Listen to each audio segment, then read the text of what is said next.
सबसे पहले कुछ बच्चे जो इन डेप्थ पढ़ना पसंद करते हैं उनको अगर एक डाउट आए कि सर आपने पहला टॉपिक कवर किया लेकिन उसमें एक चीज़ नहीं पढ़ा है जिसको हम लोग क्या कहते हैं, इस चैप्टर के पहले पेज में जाइएगा, तीसरे पैराग्राफ में, पहले पेज के तीसरे पैराग्राफ में एक वर्ड आपको मिलेगा, एक क्वेश्चन आपको मिलेगा। वो क्वेश्चन है why are molecular movements necessary for life. Molecular movement ज़रूरी क्यों होता है ज़िंदा रहने के लिए। तो डाउट ये आएगा कि मॉलिकुलर मूवमेंट्स क्या होता है और ये इतना इंपॉर्टेंट लग रहा है लेकिन ये आदमी तो बताया नहीं, पढ़ाया नहीं। तो देखो कुछ चीज़ें बीइंग ए टीचर हमको भी पता है क्या पूछा जाता है क्या नहीं पूछा जाता, तो हम लोग नहीं पढ़ाते। लेकिन हाँ, अगर आप फ्यूचरिस्टिक स्टूडेंट हो, अगर आप नीट वीट का तैयारी करना चाहते हो तो ये आपको जानने लायक था, तो इसलिए हम सोच के एक बार बता देते हैं, सुनते चलिए आप लोग।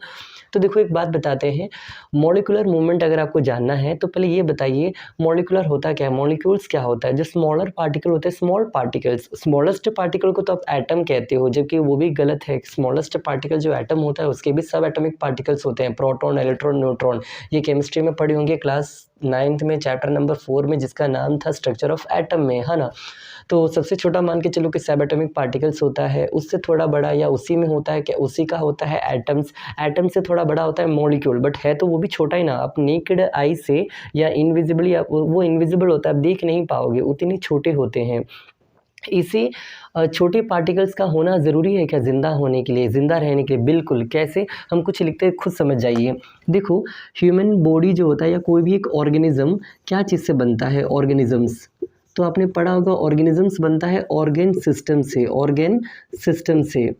और ऑर्गेन सिस्टम क्या चीज़ से बनता है? ये बनता है ऑर्गेन से। और ऑर्गेन्स क्या चीज़ से बनता है? आपने पढ़ा होगा ये बनता है टिश्यू से। और टिश्यू क्या चीज़ से बनता है? ये बनता है सेल से। और सेल में क्या होता है? तो आपने पढ़ा होगा साइटोप्लाज्म होता है।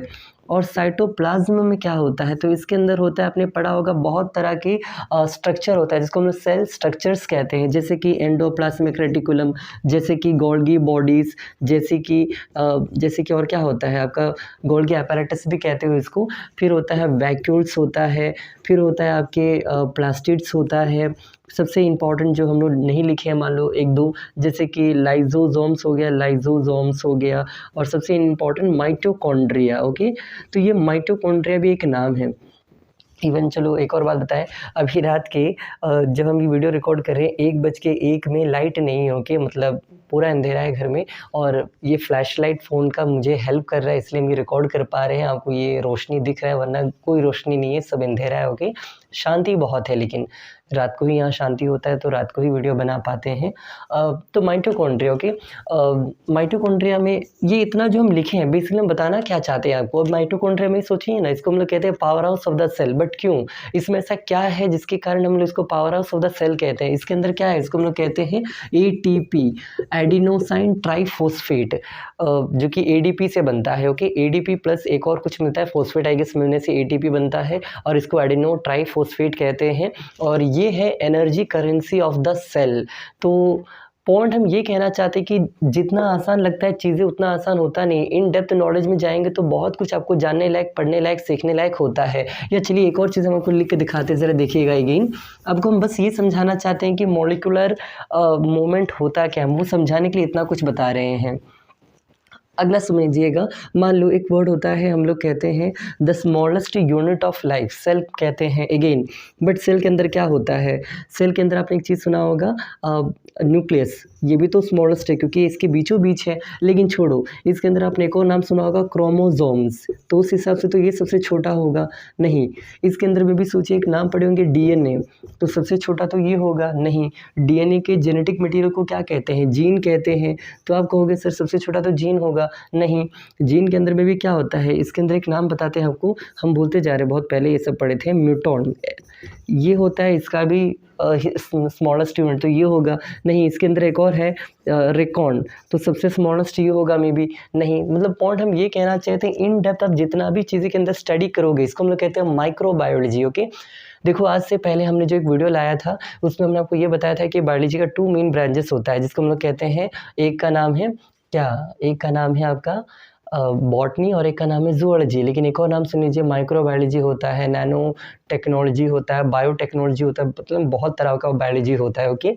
तो ये समझ आपको इतना बस दिमाग में बैठाइए कि जितना चीज़ें आसान लगती है, जितना छोटा है उतना छोटा है नहीं, उससे भी छोटा है, उससे भी अंदर है, बहुत कुछ गहराइयों में पढ़ने लायक है। क्या आप ये सब चीज़ें नेक्ड आई से देख पाओगे? आंसर है नो, कभी नहीं देख पाओगे। और इसी चीज़ का ये, लेकिन बताओ अगर ये नहीं हुआ तो क्या आपका पूरा काम चलेगा? इंसान का बॉडी काम करेगा? नहीं। ये सब बहुत ही इंपॉर्टेंट है, बहुत ही टाइनी चीज़ें हैं, लेकिन ये बहुत ही इंपॉर्टेंट है। अगर ये नहीं फंक्शन किया तो पूरा बॉडी ही बेकार हो जाएगा, ना सेल काम करेगा। अगर जब ये सब नहीं तो सेल नहीं, जब सेल नहीं तो टिश्यू नहीं, जब टिश्यू नहीं तो ऑर्गन्स नहीं, ऑर्गन नहीं तो ऑर्गन सिस्टम नहीं, ऑर्गन सिस्टम नहीं तो ये इतना बड़ा ऑर्गेनिज्म भी ज़िंदा नहीं रहेगा। तो आपको बस इतना समझना है कि मॉलिक्यूलर स्ट्रक्चर्स या मॉलिक्यूलर जो भी चीज़ें हैं, movements are very important for the survival और for the living of any species, है ना। कोई भी चीज़ को ज़िंदा रहना है तो ये सब वेरी इंपॉर्टेंट है, लेकिन और उसका इंपॉर्टेंस को आप इग्नोर नहीं कर सकते। तो बस यही है, इंपॉर्टेंट है, अगर कोई पूछे तो हाँ इंपॉर्टेंट है, but they are invisible, they can't be seen with our naked eyes. तो आई होप आपको पहला